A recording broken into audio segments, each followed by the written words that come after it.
Welcome. We are delighted to spend a little bit of time with you this afternoon to talk about the role of new technologies and how it can inspire, ignite the creation of new business opportunities. I'm delighted to be joined indeed this afternoon with my dear colleague, Marc Gruber, who is the Vice President of Innovation at EPFL, Professor of Innovation and Entrepreneurship, and also, and more importantly, one of the key founders and creators and architects of this really intriguing, fascinating program that we've created in collaboration between IMD and EPFL, TransformTECH.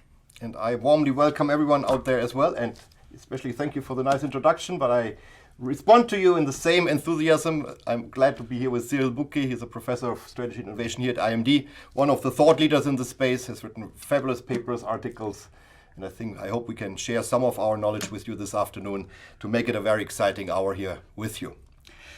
So in fact, the program for the next 50 minutes or so is that we wanted to share. We've had a number of discussions over the years around new technologies and how they are fundamentally changing the game for a number of companies across industries. And so we thought we would begin this afternoon with a little bit of an introduction on the shifts that we've observed. And then, of course, we'll present this program, TransformTECH. This is going to be the 4th edition now of the program that we've run very successfully over the years to help companies make sense of those changes and find ways to transform this awareness of how the world is changing around them on the tech scene and turn this awareness into new business opportunities that can create great value for the business. And let me also mention right now, the dates for the next edition will be January 27 next year up to January 31st. So it's almost a whole week that you could spend with us here in beautiful Lausanne at EPFL and IMD. All right. Indeed, thank you for reminding us of this important milestone. So we'll give you a little bit more information about the program, what to expect, but also we want to make sure that we have time at the end for your questions. So in fact, you have on the platform, you will see a little icon that appears at the top right of your screen that helps you to essentially register questions that you would like Marc and I to answer at the end of that, or the last part rather of this conversation in the afternoon, right? So don't hesitate to ask your questions. We'll see those questions on the screen, and then we can address them in the third part of the conversation this afternoon. Wonderful. So let's in fact get started with a video that will sort of give you a little bit of a flavor for this experience that we've created in collaboration between IMD and EPFL. TransformTECH, what does it look like? Let's watch.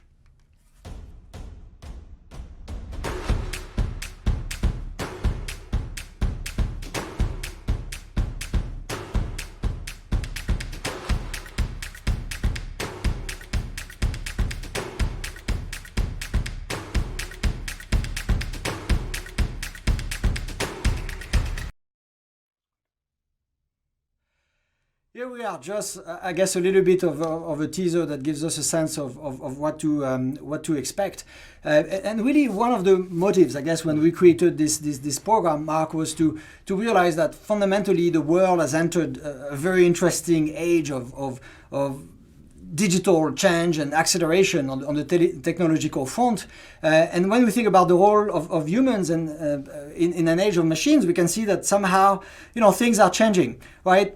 Humans have used machines for very long periods of times. They used to be in the service of humans, but what we can observe today is fundamentally a new type of symbiosis, if you will. And if you look at how we related to machine just when it comes to the internet, not so long ago, it was really a way to access a place, right? That was called the cyberspace, and we could do things like order pizza online or even shop for a new car and so on. But it was very much a place that was contained with an URL address and so on. And what we realize today is that in fact, the internet is everywhere, machines are everywhere, whether we are in our kitchens, in our living rooms, driving our cars, we are connected to a number of devices that give us information, that show us, what is happening on the outside, and help us function better as human in a variety of contexts.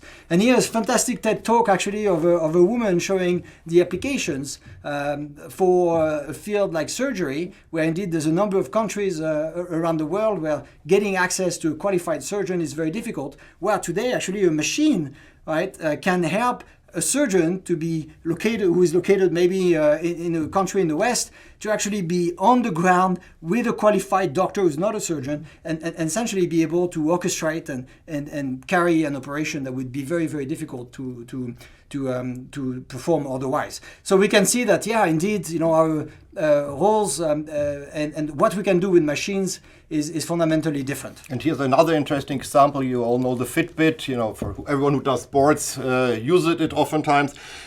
When you think about this, these types of technologies that are invented create a lot of business opportunities too. If you think about this example, the concrete one that we see here, this has moved into worker safety. And think about augmented reality, think about the data science behind it. In this particular example, you have a collaboration between Garmin, Fuji, and Smartcone to leverage the IT Watson server from IBM. And that, I think that platform allows a lot of new good things to happen in the workspace, to enable people to have a safer work environment, to be protected, and to do also predictive analysis of events, dangers that could happen to workers. Yeah, and indeed, Marc, you mentioned the importance of thinking of technology as a catalyst towards the creation of new opportunities for the business. And every year we run this study at IMD where we survey executives around the world, and we try to understand, how do they sort of try to make sense of those changes? How do they try to turn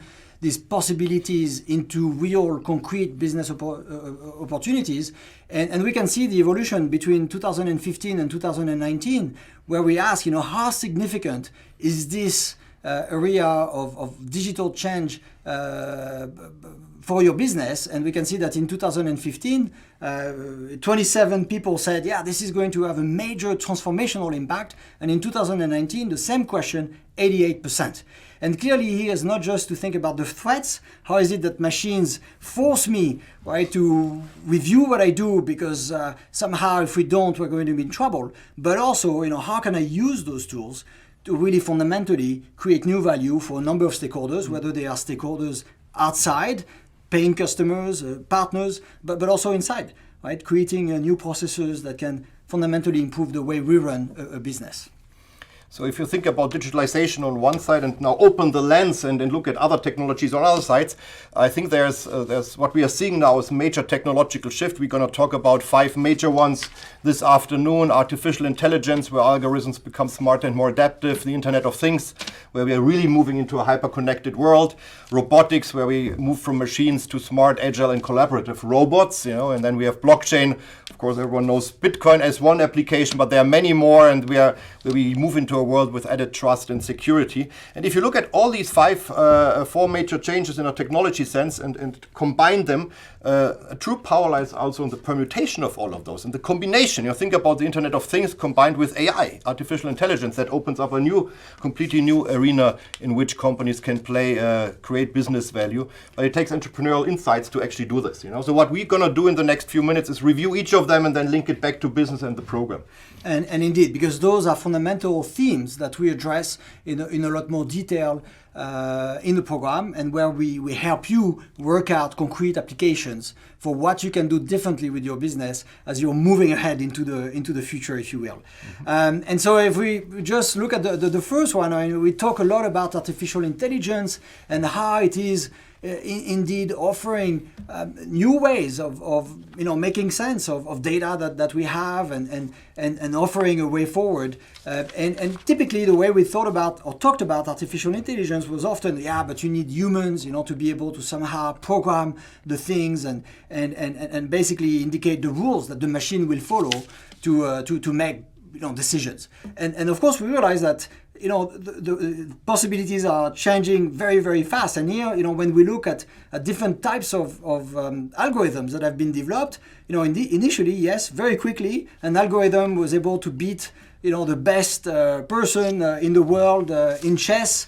And then in fact Google started to look at this when Stockfish, which was the first algorithm, started to do that, and they came up with this sort of alpha technology, AlphaGo technology, and then today it's not just the world of chess, but indeed shogi, which is the Japanese chess, and of course you may have seen the movie on Netflix, which I highly recommend, about the story behind Go, and how indeed in a very quick period of time now those algorithms are able to learn, right, without complete clarity at the start around the inventory of rules that have to follow. So it's simply a reinforcement mechanism where an algorithm is simulating all kinds of possibilities and then get credit or points when the success is experienced, or a penalty when the move is actually wrong, and the algorithm will evolve without human intervention based on this learning that is occurring.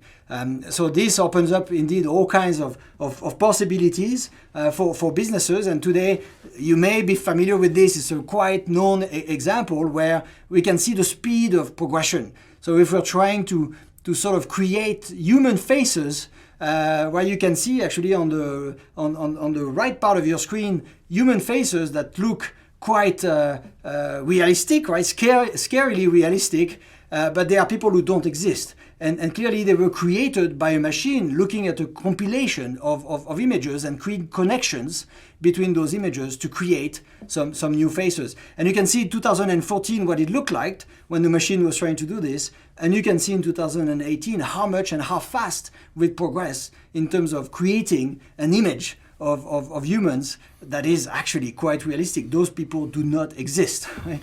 So imagine, right? I mean, if we can do that with human faces, how is it that we can use artificial intelligence, self-reinforcement learning mechanisms also in your companies to make sense of data that is available and turn it into real insights for the business?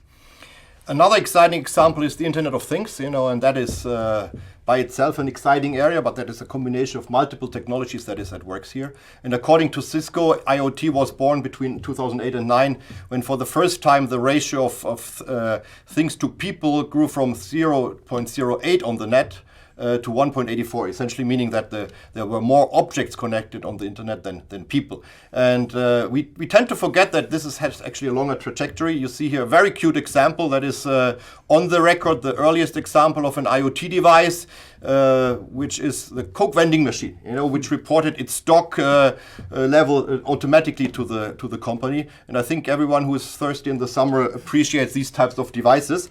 There's another, up to now we have seen a lot of applications for Internet of Things. What we will be doing in the TransformTECH program is to look really from the beginnings up to the current frontier of where these technologies are applied. We look at this from the application side to spell out basically the business cases, but we also look at it from the technology side, trying to help you understand where it originated and where it is now, where the frontier is. And here you see a roadmap. I don't go into detail of each of these steps, but you just see on the left side, it started off really with tagging, RFID tags on packages in the supply chain. And nowadays we are doing teleoperation, telepresence, ability to monitor and control distant objects. So it's really moving into the physical world as we know it around us. And what we are doing in TransformTECH in the program is to highlight, these types of developments. And our goal is also to demystify these technological buzzwords, because it's at the end of the day, there are laws of physics behind it, there's operations behind it that are solid, and we have excellent tech professors who are coming into the classroom, explain this to you in a terminology that does not require for you to have a degree in science or engineering, but one where a business person like you can come in and say, hey, I understand now the nuts and bolts of this frontier, and I can apply it to my own business. Very good. So indeed, artificial intelligence, the use of algorithms, the Internet of Things, right, offers plenty of opportunities. And one of the key themes that today is really unlocking new potential in industries and companies in general is the role played by intelligent robotics. And in fact, in the word intelligent robotics, we see the combination of robotics, but also some form of artificial intelligence and connection, right, across robots, across devices. And here also we see very rapid developments, if you will, in terms of what is actually possible to achieve. And when you think about the robots, again, they've been in factories for a very long time, and they've been often put in context where we realize that machines can do the job that humans used to be doing, but in a more efficient and a better way.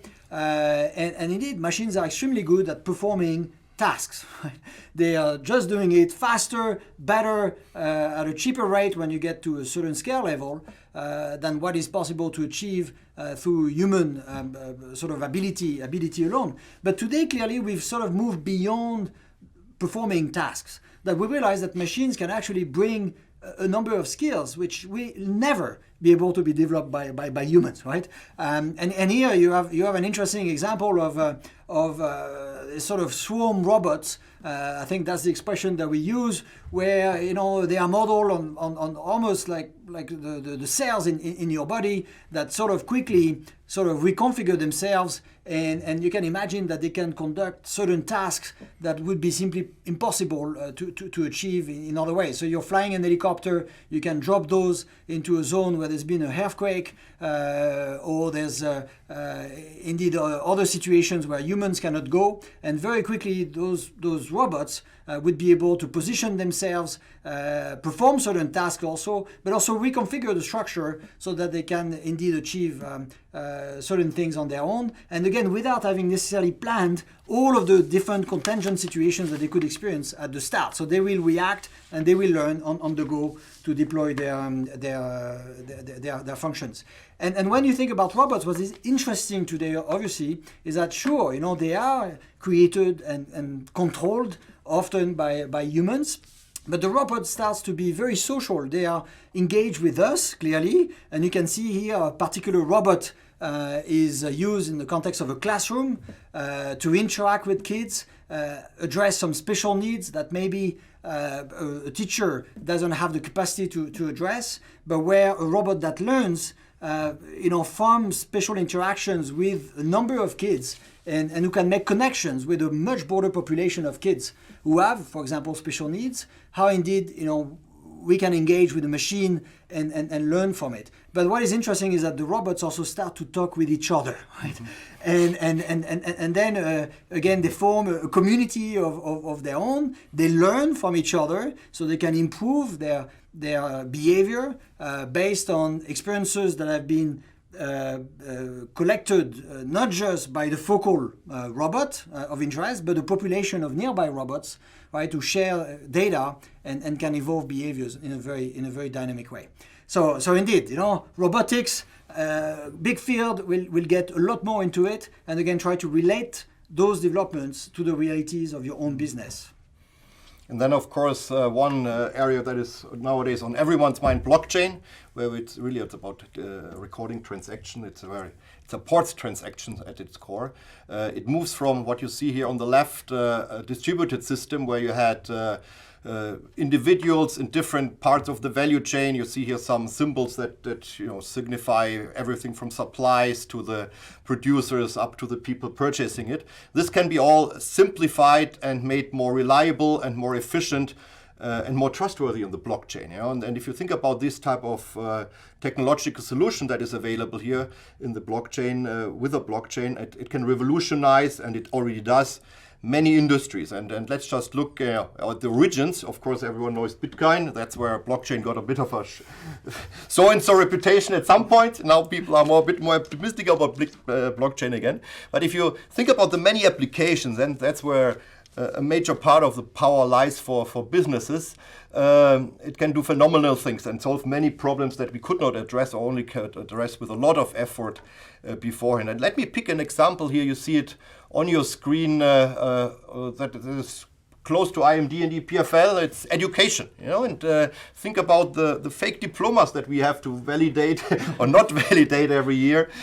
Think about the students subscribing. Think about the exams that are taken. Think about attendance record. Think about employers asking about certification. All of these elements require or have required a lot of laborious activities by office staff, etc. And this can be all nowadays be put on the blockchain. And there are first startups that are offering very interesting solutions now for the university or educational space. And if you think about your own career, we all are on certain websites where you put in your resumes, etc. This can now be in the future verified across different stages of your education, from your primary education up to university, tertiary education, and looking in the future even more so when you get engaged in executive education and post university formation. So in that sense, you have a lot of different types of activities, certifications, educational activities that you engage in that require certification. And we can all put this nowadays on the blockchain, which enables us to verify what you have done and enables you to showcase better what you have done. When you think about all of this together, and I mentioned this briefly in the beginning, what we are seeing is not only one technological disruption, but multiple technological disruption happening. And on top of what we have said, what we are seeing is that these prices, the cost for each of these technologies is coming down. We picked here a couple of ones where you see in a very apparent manner how the prices have come down. For instance, sensors that you use in autonomous driving have come down from 20K to 79K. 3D printing from 40K to $100. Industrial robots, you see the numbers. Drones going down in prices. Biotech, solar energy, all of them, and the scaling effects that we see are just immense. And what this does is that this enables companies to embrace technology for its own use, to make their own production chains, their business model more efficient, but it also enables companies to enter very new markets. And this has been, by itself, for each of these technologies, phenomenal, as you have seen. But as I mentioned earlier, the combination. So if you combine drones, for instance, with artificial intelligence or with sensors, you can do many, many more things. Yeah? So what we're seeing here is that technology becomes ready to be used everywhere. So everything at the ultimately could be reinvented given these different price curves that we see on this slide. Oops, that was too fast. This has not, this is not catching up with each of these, with all technology areas. As you see here, in a very interesting example, this is the mobility cost. It was with a horse carriage at $1.70 per mile from point to point mobility, and has come down to 0.70 with the first Ford Model T. But it has not come down as much in the past. It might come down in the future, thinking about 20 years ahead or 15 years ahead, but it has not come down as much. So if you compare this to the earlier slide, it is just even more phenomenal what we are seeing currently with the drones, with the AI space, with the sensor space happening in terms of price decreases. And this is why I guess we often talk a lot about accelerating change, right? Yeah. Not just in terms of what is possible to achieve given the technology, but also the pace at which those technologies are actually becoming accessible and usable in the context of our own businesses. And of course, when you sort of join this program that we've created together, TransformTECH, the idea is for you to be aware, and I can see that some questions are coming on the iPads. Don't hesitate to ask more. We'll get to those at the end. So there is, what is happening, right? What is happening on the technological frontier, right? We'll meet with a number of fantastic professors, and we go into the labs at EPFL to try to understand what is happening. But then, very importantly, is that we also want you to be able to reflect on those changes and really try to apply them to the context of your own business. What does it mean to me? And there's at least a number of things, right, that you can do when you're trying to transform, this understanding of technological possibilities into concrete value for the business. One opportunity is simply that you can sort of refine the existing formula that you have, right? That maybe there's a way that indeed you can do things better, faster, cheaper, because you're going to leverage a number of tools that simply did not exist in the past. and so you can impact the cost structure essentially of your business and what is involved in the creation of value at a systemic level. But then, of course, often, right, we realize that those technology possibilities just open new paths for the company moving forward. That the kinds of products, services, solutions that we deliver on the market can be transformed. That all of a sudden we realize that problems that we've had for a very long time, or difficulties we had to serve certain types of customers or to address issues they had on their journey, and as they interacted with important services that we had in the past, now we realize that indeed technologies can help us fundamentally rethink what we do and enhance really our positioning and capacity to meet the needs of people that we're trying to serve in the market. And then the last one is indeed that we can create not just a new customer experience or an advantage in terms of how we address those needs, but we create fundamentally something new. Right? We're going to disrupt. We're going to bring a new product, a new service, a new platform. Today, most of the companies that experience phenomenal exponential growth in the market have often been able to create a platform that unites supply and demand in new and interesting ways. And so we'll have an opportunity together in the program to think about, how can I transform these technology possibilities again into concrete business opportunities, whether I'm thinking about refining, enhancing, or fundamentally disrupting the formula that we've used in the past. One thing is sure, whatever we've done in the past to get to this point, right, is no guarantee of success if we project ourselves many years into the future. So we have to be able to fundamentally challenge, rethink, and transform what it is that we do, how we do it, and technology is a key lever that can help us do this more effectively. And I think you said something very important, Cyril, and I want to emphasize this again. What we are seeing here with the technology enablers, how they refine, enhance, and disrupt what business can do. This is, opening up a new era for management. A modern manager needs to understand technology at least to an extent where he or she says, okay, that is useful for my business. How is it useful for my business? Can it create added value? How can we reduce cost? How can we enter new markets? And I think this is a very particular skill. Mm-hmm. And this is what we have seen in all the research that's out there. This is most successfully done when it's in one head. It's great when people with a technology degree and people with a business degree collaborate. That's fantastic. But once it's wired into your heads that you understand both worlds, there's nothing lost in translation. It's something which gives you even more power. And what we are trying to do with the TransformTECH program is to create a curriculum that is enabling you to understand the nuts and bolts of these technological developments, try to understand where the frontier is. As I mentioned earlier, you don't have to have a tech degree to understand this, but after this week you know from the experts where we are in each of these technology domains that Cyril and I just discussed. So in that type of spirit, we designed the day in a way that we say, okay, we have morning sessions where we explore technological opportunities. We go through innovation methods that help you to understand where technology can be applied.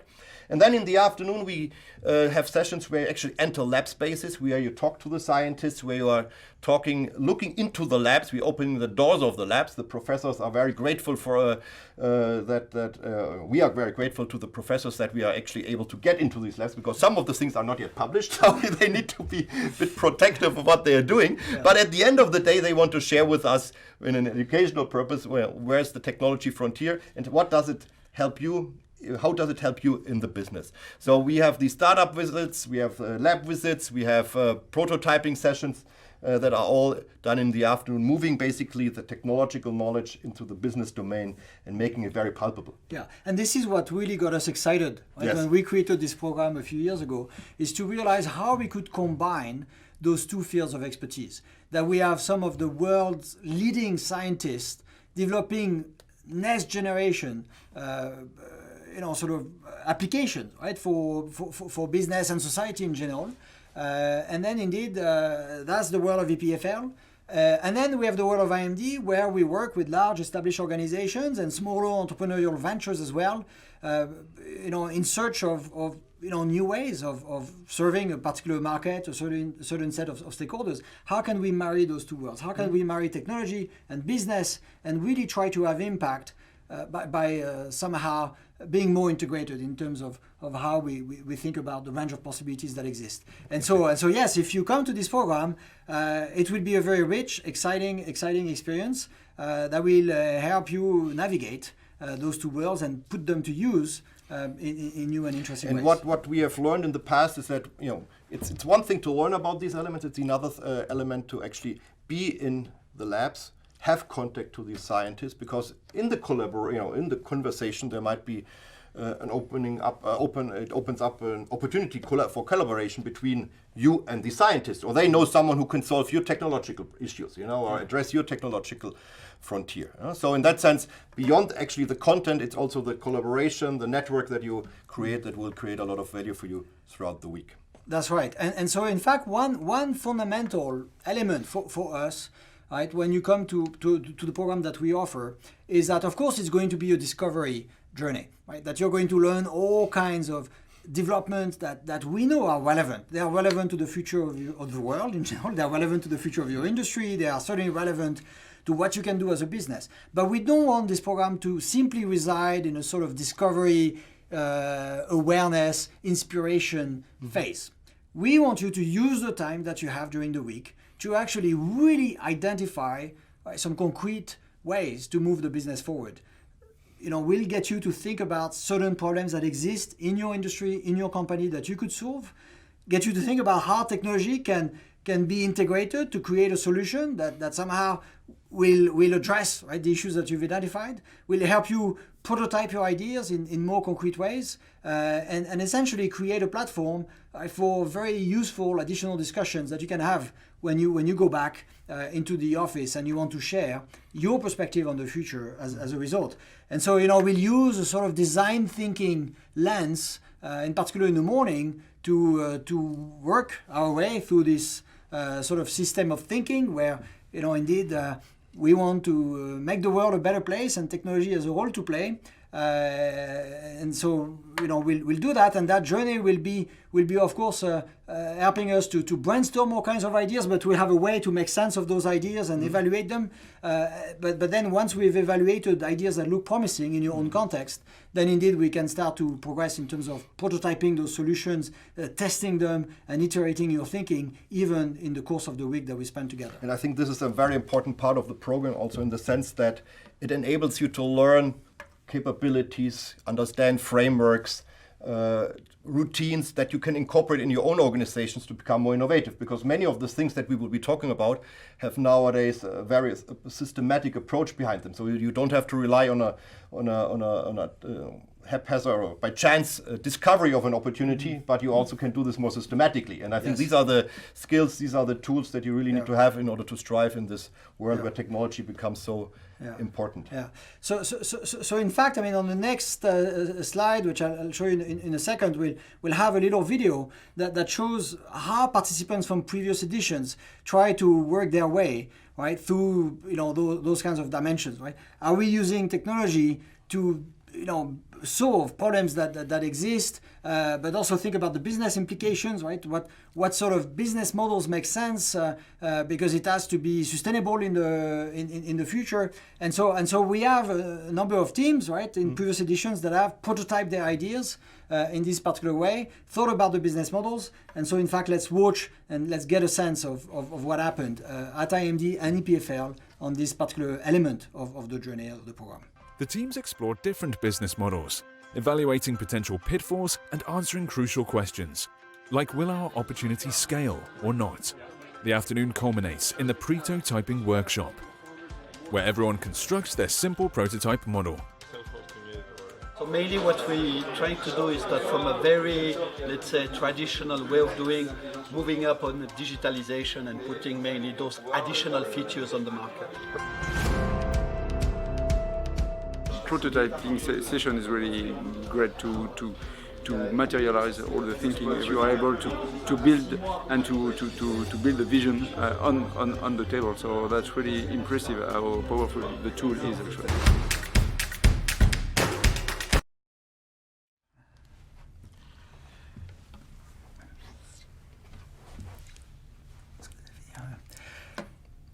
So in fact, when you realize the importance of these projects and not just being aware of changes in your environment, but turning this awareness into sources of value creation for the business, for the industry, you can decide to come as an individual, in a sort of scouting sort of role, trying to understand what is going on, what is the next technology frontier, how can I make sense of those, when I look at my own organizational context.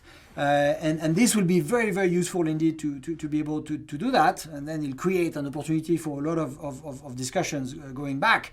But what some of the most successful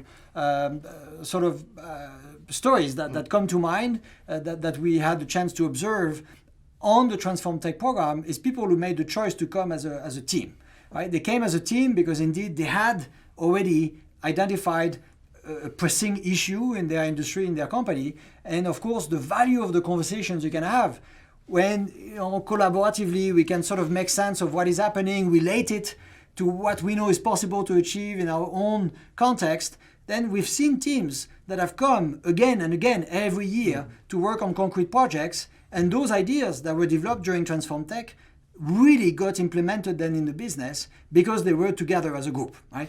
But indeed, it's both possibilities. You can decide, which one is more appropriate to your own context. Exactly, and there's, as we all know, different sectors are advanced at a different pace, in the technology adoption frontier, and it's challenging for some companies to adopt all of this, to become innovators, because it's not in their DNA. And I think once a team is there, that's much easier for this company to make the move, because there are multiple people who are now carrying the flag and understand what technology can do to the business.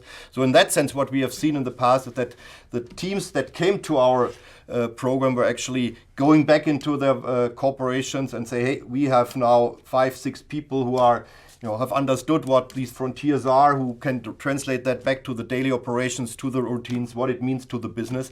And that's just a bigger impact as if only one person is coming. This said, of course, if you're an individual who want to join, more than welcome.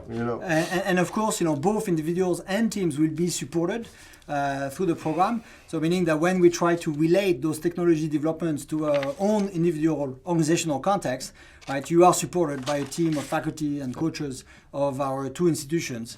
So it's really a collective sense-making process that we go through in each case. And let us comment maybe on the typical positions profile that we have here as participants, because that I think is on everyone's mind. That's right. And I guess one important thing that you mentioned, Marc, is also that you do not need to be a technical expert, guru, to attend this program. In fact, it is not designed for technical experts, but it's designed for people in business who have a keen interest in technology, who realize the potential of technologies, and with that in mind, in fact, if we look at the typical positions, right, indeed, we have a number of managers, we have a number of directors, but also members of executive, senior executive positions, whether they're sitting in the top team or on the board, who are joining the program, and the average age 45 years old.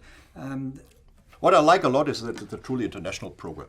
We have people from all across the globe coming to this program because of its unique character. We're trying to demystify technology, whereas at other places they are trying to mystify technology. And I think this is much more helpful to understand if you demystify what's happening out there, because that's where the learning actually resides. What we are trying to do is to have a rich mix of international people in the place, because that will enrich your network, but also to have a cross-section of companies. You see some of the previous participants here, everyone from companies like Nestle, who are world leaders in their space, Ernst & Young. The Red Cross came with participants, Richemont as a luxury good company. So it's really across the board, and this is actually quite satisfying for us to see, not only because of the setup, but because the program is truly useful across the different industries, and that makes a big difference, because then nowadays technology and these advances happen oftentimes beyond one industry boundary. And if you think about the latest technological revolutions that happened, firms from one industry could attack firms from another industry. Think about the watch with sensors that are these companies moving into the medical device space. So in that sense, there's a lot of cross-fertilization, if you want to call it so, between these companies as well. And in fact, you talked about great ideas that emerge when you combine different technologies, but what we also realize is that the best new sources of ideas that are brought often to the world of a company often come from combining practices that exist in other industries as well. And so this cross-fertilization that you're mentioning, Marc, also happens in the TransformTECH program, where we create a lot of conversations across people, right, and organizational context and industry context. So even if you're coming as a team, there'll be opportunity for your team to engage with other teams who are working on slightly different sets of challenges, and chances are that you'll learn from each other. Same thing if you're coming as an individual, then you have a sort of free space, free laboratory of ideas with a lot of exchanges that will let you realize that indeed, the challenges that you face in your own business, maybe other people in other industries have a slight variation of that challenge, and if you start thinking together about how you could address those, then innovative new ways of doing things could emerge. So in fact, let's you can see here a number of profiles and reactions that we got. Participants come after year, really delighted to have this opportunity to spend a week together, right, thinking about technology and how to create new business moving forward thanks to those technologies. And in fact, the best way, rather than to simply show you some quotes, is to actually play a little video from a participant who's come every year, actually, and every edition since we started this program with a different team, but clearly keep coming back, keep realizing that there's so much that we can do with technology, but also when you get a group of people together to think about, how do we want to move next. So let's listen to Paul, who will tell us a little bit more about his approach and how he's using this program. 1 year on, we have implemented a new business model, and we have deployed tools that are allowing us to implement practically innovation.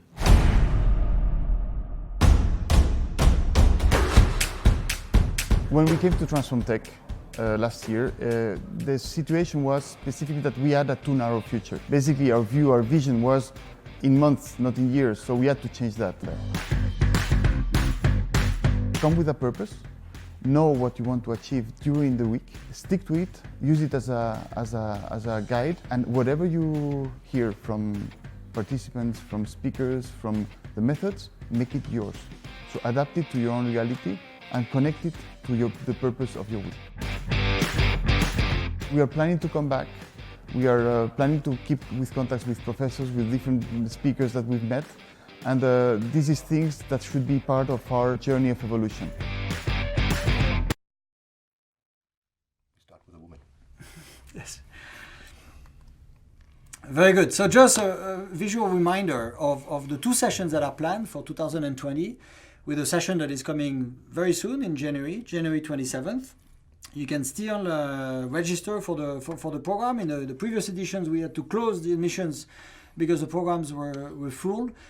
So we really hope somehow to meet, because it's nice to be on this sort of virtual platform and give you a sense of what is happening. But it would be even nicer to really have this opportunity to spend some time together, discussing what's happening, but also the possibilities for your business. If you look closely at the dates, it's January 27th to 31st. The program ends on a Friday afternoon.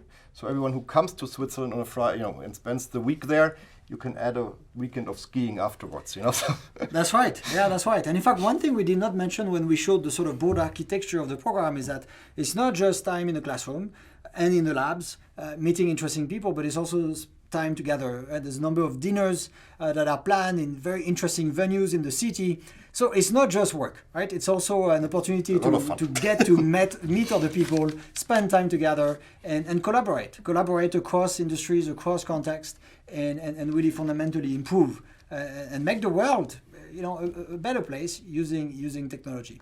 In fact. So now we're in fact getting to this important part, and we are good with the timing. I'm so glad, as professors we have a tendency to always talk a little bit too much. So we wanted to make sure that somehow we have time to address the questions that you had. You can continue to ask the questions. We don't know if we can answer all of them, but there are some very good questions that are asked, and I'll start in fact from the bottom and start to work the way up. And the first question is interesting, and it's an important one. and it's been very observant. Question from Sonia. Just because I'm curious, but you should be curious, and thank you for asking the question. What's the female share of your participants? I haven't seen them in the video. And indeed, the female have the exact number, digit. It's way too low in our mind. It's about 25% of the participants. And of course, we are trying very, very hard. In the ideal world, we should be totally balanced. And so, we're working on that. If you know good people who can bring to the program, then, please help us.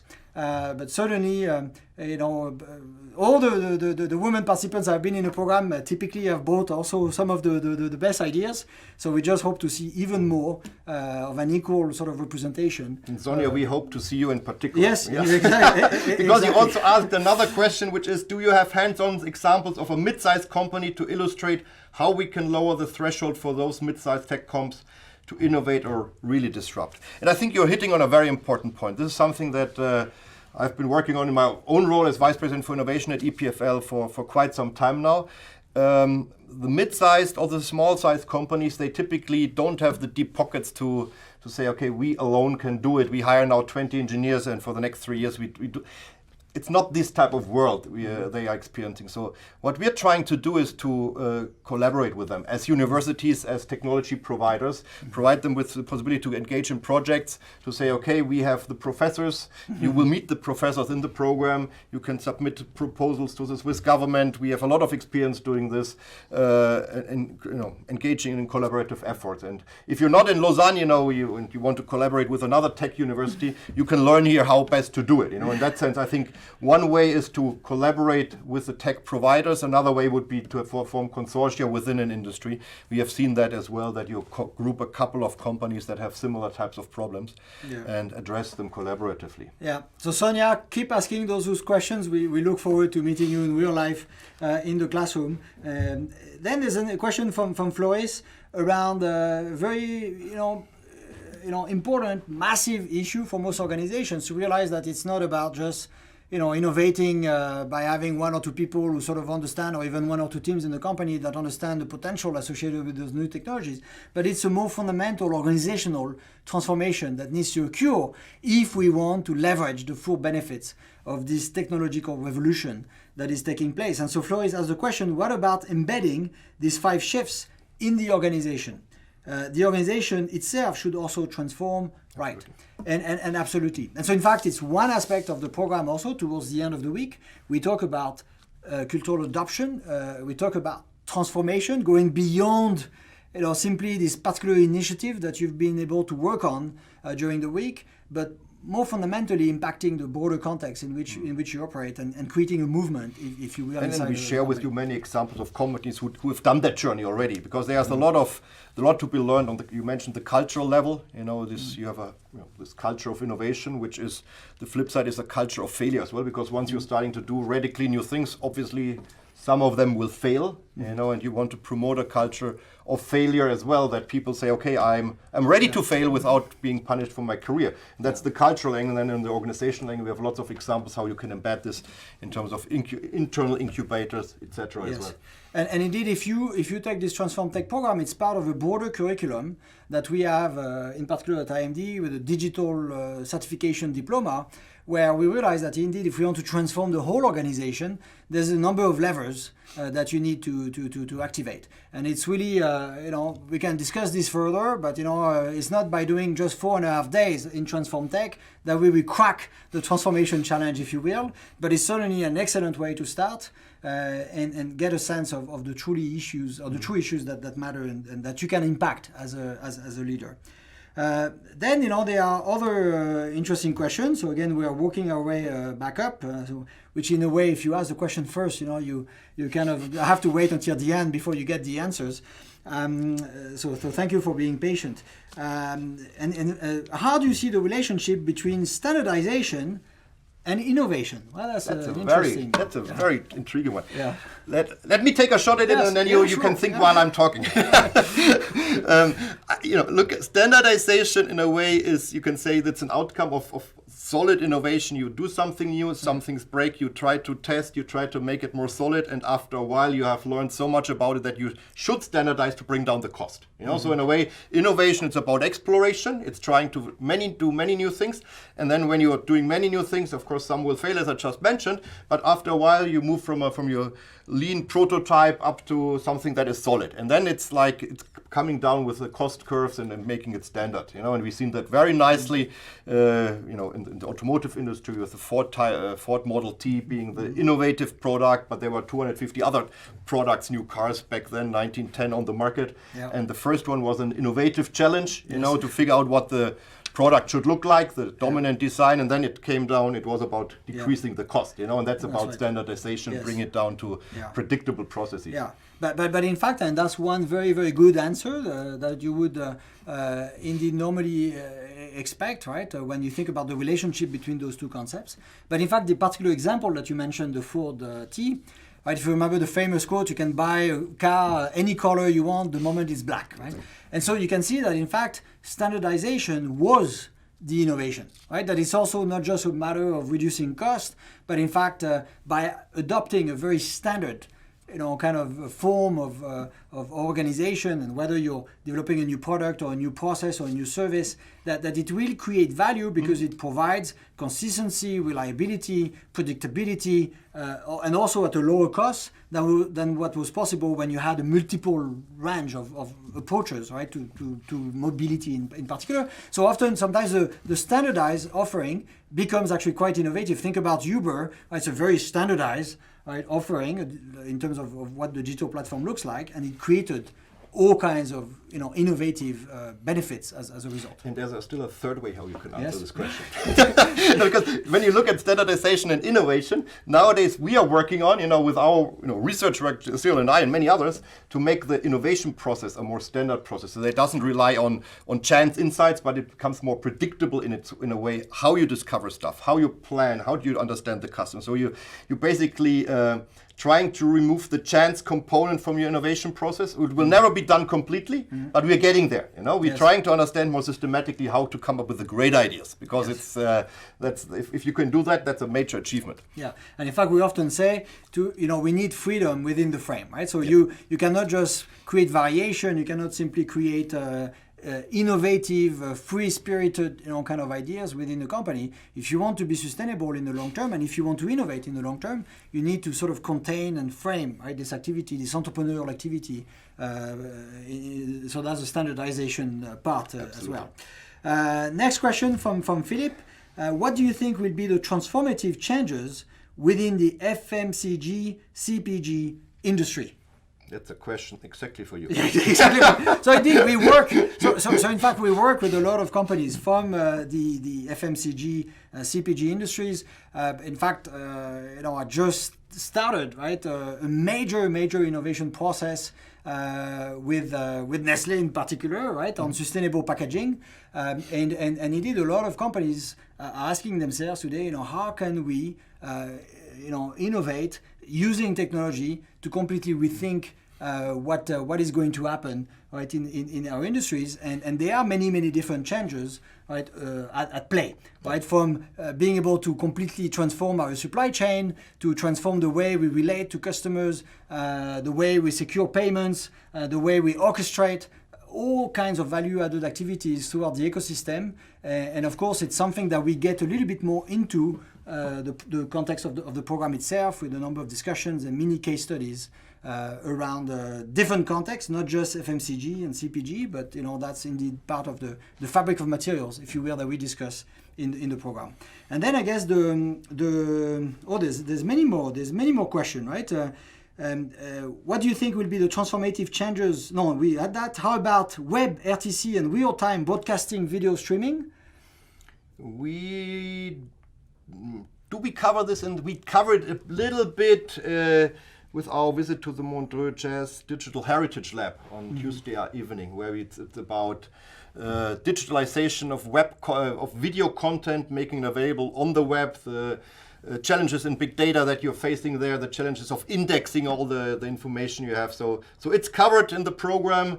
I think in a very entertaining, immersive way. And it did. And there are a lot of technologies and technology developments that we could cover. And at the end, it's also a choice, right? So we made a number of choices, and the shifts that we describe in this conversation today is a good indication of the ground that we're trying to cover and help you think in terms of combinative power, right? I mean, how can I put those things together?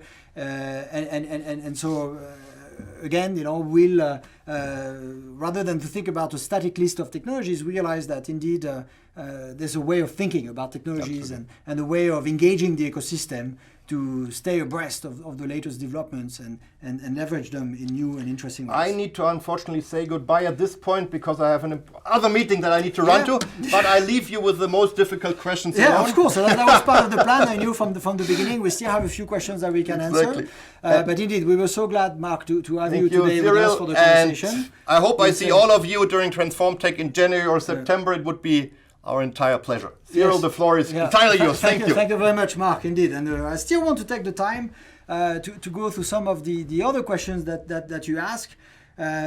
So yet another question actually from Sonia. It's a question that I had in mind as well. Would it be possible to continue working on the idea we come up with during that week with people in EPFL and IMD as well? Absolutely. So this is in fact a demand we've had from people who've joined the program on previous editions of the program. They typically start a very important initiative in the context of the program, and then they often continue to work on that initiative after the fact. And in fact, we are there to support. So we can provide the degree of coaching that you need, the technical expertise as well, if you need to continue to interact with some of the scientists that you would have met in the program, then this is something that we arrange on a case-by-case basis. And in fact, we'll it's likely every cohort we've tried to feature some of the teams who've worked on previous editions of the program so that they can share a little bit of the progress they've made with you, with the incoming class of participants. And so this is a possibility, and we want to offer this support to you if you so desire.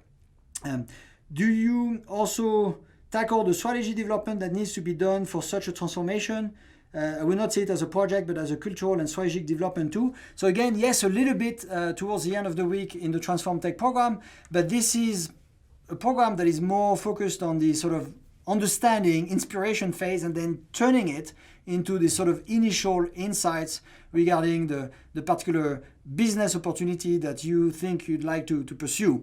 Then indeed, when we look at cultural transformation and leading the transformation of the business, we have complementary companion programs, if you will, that are offered at IMD, like leading the digital business transformation would be the program where you can sort of work on that cultural and strategic transformation of the business in more systematic ways, assuming that you have a few ideas like the ones that you would have developed in the TransformTECH program. So TransformTECH is very much part of a portfolio of initiatives.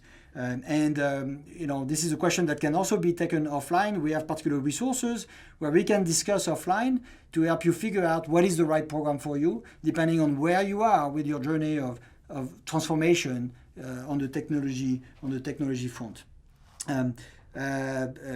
Another question from Ricardo. Could you please comment on key insights for participants in the finance investment industry?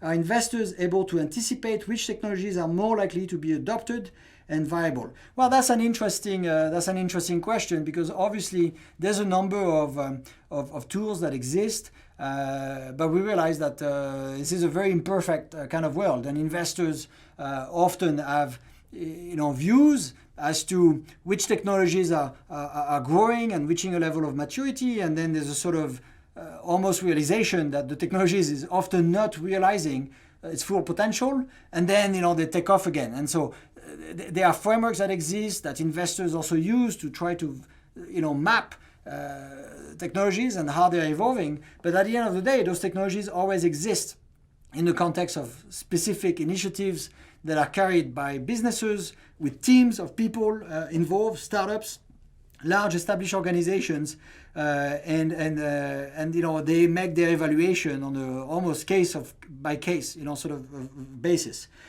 So there are frameworks. but it is a very complex, and investors don't have a crystal ball that also gives them all of the answers. To make the world, a question from Ronan, to make the world a better place, will you evaluate the contribution to climate change of these energy-intensive technologies? That's a very interesting question, Ronan, that you're asking. In fact, one of the key improvements, we believe that the session in January will be the best that we've ever run. We've introduced a number of value-added elements into it. And in fact, one of the key themes that we would like to address in January as well is the limits of the dark side of technology, if you will, and some of the issues that have to be sort of center to your efforts as leaders as you're trying to mobilize, right, these possibilities and turn them into good and the notion of progress for your businesses and the world in general. And so we'll look at some of those issues and try to understand some of the implications for leaders who are, again, trying to bring change in a way that will contribute to what is actually desirable for business and society and mankind in general. Another question from Alberto, and at least I think I'm getting towards the end of the list. What do you recommend us in what refers ideas we should bring to the TransformTECH for own businesses? Should we better focus on existing processes or disruptive options to better use time? So indeed, you will get guidance. So once you register to the program, we'll be in contact with you to help you think about opportunities that you would like to explore. And often it starts with concrete problems that exist in the business, and we don't quite know if the solution is an incremental sort of way of doing things or a more disruptive sort of process or product or that needs to be put in place. But certainly at the beginning, people live in a world where they realize that things could be better. Right? There are problems that exist. There are dreams of what could be done using those technologies, and we start from that. And obviously, you could have problems that are focused on the internal reality of the organization you're managing, right? So they are process related, but indeed, a number of problems that often we want to resolve involve the ecosystem, the people we serve in the market, customers, partners we work with, right? And there are ways that we could do things a little bit differently using technologies to fundamentally transform the possibilities that we can pursue in the future. And so I think, again, we have guidance.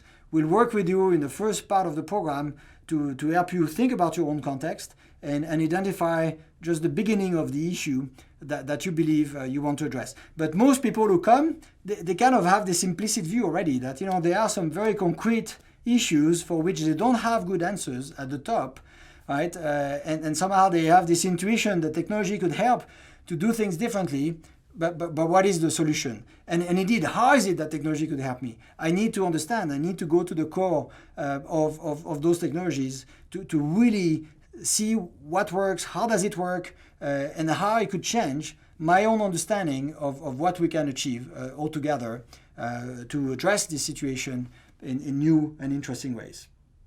So I believe that we've covered. I hope that we've covered all of the questions that you ask. I can also show that we've reached the end of the hour. I would like to obviously thank you very much. Thank you for taking the time to connect with us. It was a true pleasure to have this first opportunity to chat. But of course, what would make us even happier is if we could transform this electronic conversation that is always a little bit cryptic in nature into real human interactions.